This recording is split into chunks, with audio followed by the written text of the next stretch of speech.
Bueno, agradecer la invitación en nombre de IZAS, ¿no? Estamos contentos de poder venir aquí, de poder desarrollar una discusión y seguir estableciendo y ahondando los lazos que ya estamos teniendo de un debate fraternal y fluido. Nosotros tomamos el guante de las líneas de debate que nos plantean, ¿no? Por un lado, el balance de los neoreformismos y la cuestión de afrontar qué estrategia y de discutir y poner sobre la mesa qué estrategia vendría por parte de las y los revolucionarios. Merecería la pena, no es posible por el tiempo, de desarrollar una caracterización internacional de lo que está siendo el reformismo en sus diferentes concreciones nacionales y regionales, que depende de cada país, ¿no? De la profundización de la lucha de clases, del papel del socialliberalismo, de la características de la burocracia sindical y de la orientación de las organizaciones revolucionarias ante ese auge de los reformismos. Yo aquí, como no da tiempo a entrar en todo esto, sí me centraré más en Europa, destacando los elementos generales, para no entrar en la casuística concreta de cada cosa que ha pasado en el Estado español o cada cosa que ha pasado en Grecia, ¿no?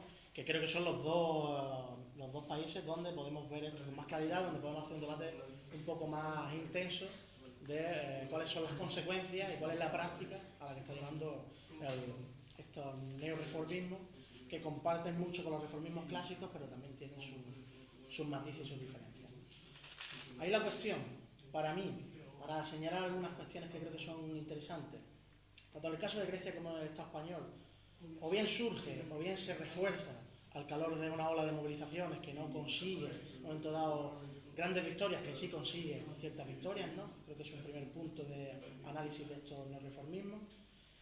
Se construyen a partir de reconfiguraciones de antiguas organizaciones, de sectores que rompen con organizaciones, de sectores que se reclaman de la izquierda revolucionaria o han sido partidos con una orientación más centrista, que son capaces de engrosar a la gente que se ha politizado en estas nuevas olas, en el caso del 15M aquí, o también todo el proceso que se ha vivido en Grecia, y intuyo que puede pasar lo mismo también en otros países y que va a pasar en otros países de Europa.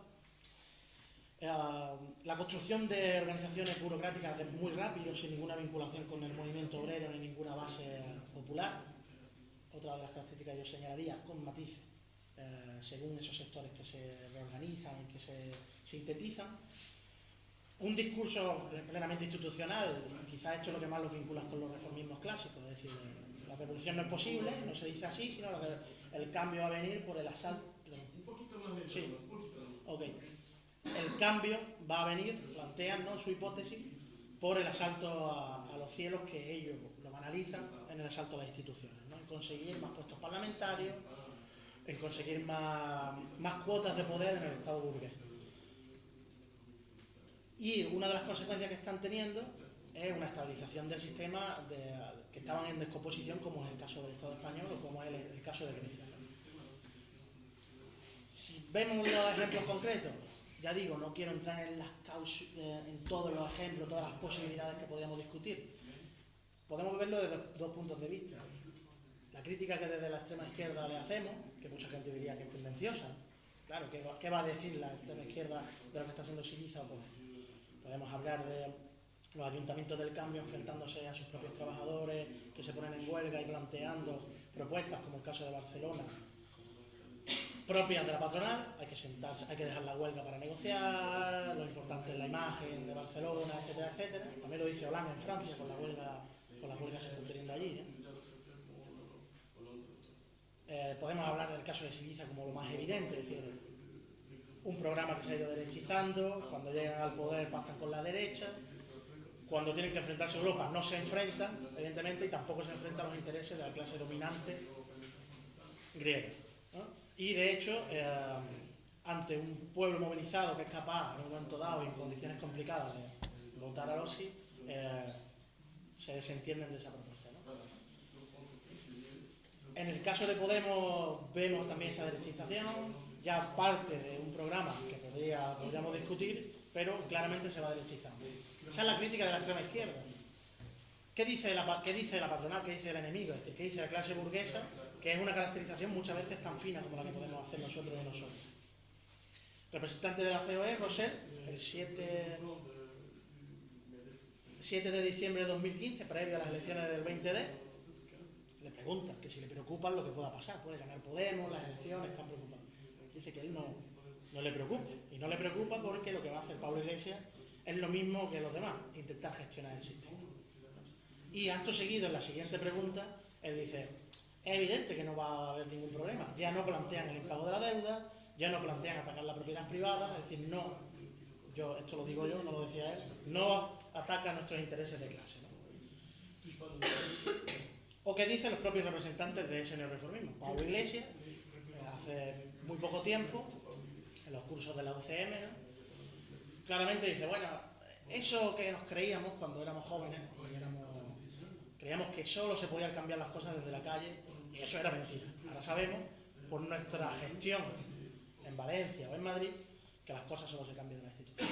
Esa es la caracterización más dura, y yo creo que más evidente, y el balance más fuerte que podemos hacer de los neorreformismos. Estabilización del sistema, canalización de una oleada de lucha y movilizaciones, insuflar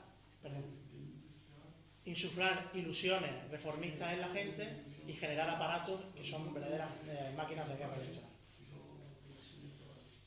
Ante esto, la izquierda revolucionaria, desde que surge Podemos en el caso del Estado español, y ya me voy a concretar ahí, ¿cuál ha sido su papel?, ¿no? Nosotros desde IZA, nosotros y nosotras, nuestra propia historia está muy vinculada a lo que es el proceso de Podemos.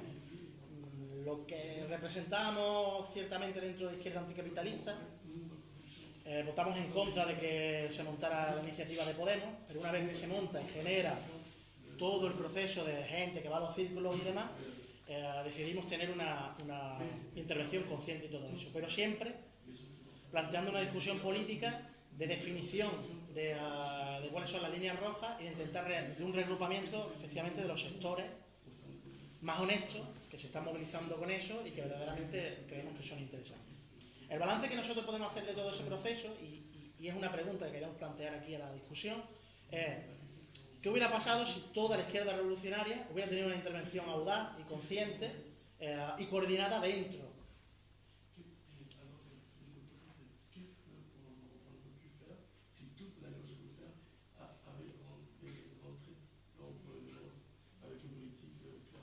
Coordinada dentro de y en relación al neorreformismo, ¿no? Nosotros pensamos, y quizás como hipótesis, que hubiera sido posible la aceleración de una discusión tan importante como es, y de un calado tan estratégico como es la unidad de los revolucionarios y los revolucionarios. Y creemos que es una de las discusiones centrales a nivel estratégico.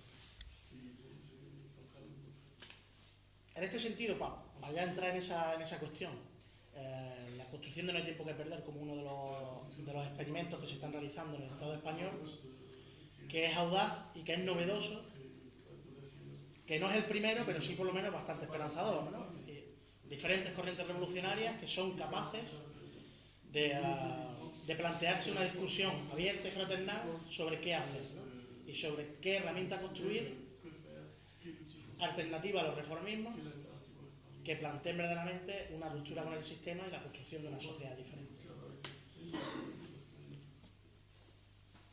Es esperanzador, pero pensamos que es necesario ir discutiendo a paso lento pero firme, sin frenar pero sin acelerar.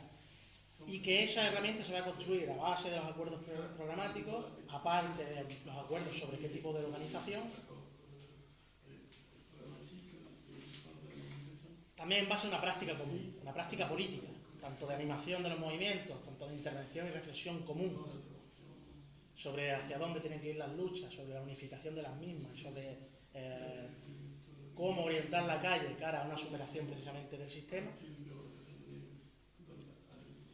pero también una práctica común, política y de cohesión, de puesta en marcha de diferentes tradiciones, que venimos y somos diferentes tradiciones, pero que tenemos bastantes puntos de acuerdo.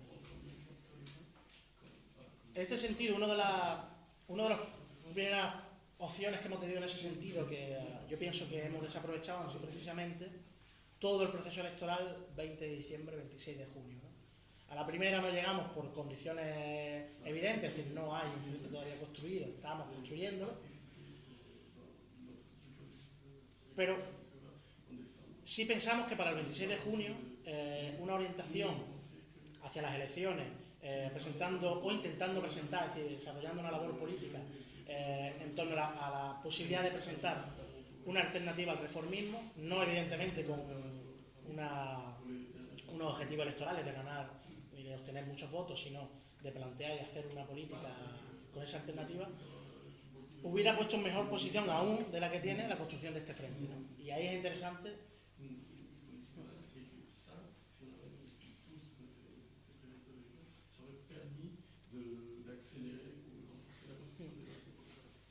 Ahí es interesante plantear que una campaña de No hay tiempo que perder, tanto de recogida de firmas, a lo mejor en lo concreto, como el desarrollo posterior de actos, de relación con sectores de trabajadores y trabajadoras, etcétera, nos hubiera, pensamos nosotros y nosotras, puesto en mejor posición de cara al siguiente periodo. No estamos mal, pero creemos que nos hubiera puesto en mejor posición. Balance que hacemos debido a que al final como IZAR decidimos presentarnos en aquellos lugares donde hemos podido, que es en Andalucía, Almería, Málaga y Granada. Balances positivos, pero pensamos que hubiera sido mejor con No hay tiempo que perder. Yo creo que es una cosa que deberíamos debatir y que es propia de este espacio. Seguir construyendo ese frente de tal manera es posible, es decir, una cuestión táctica, como son unas elecciones, un parlamento burgués, no nos diferencia en ese sentido. Y seguir construyendo esa alternativa hoy en día pasa también por agrandar, ensanchar su base. Ensanchar su base en dos sentidos. Hay que convencer a más corrientes políticas revolucionarias que están fuera, que no terminan de querer entrar, de la necesidad de construir este frente.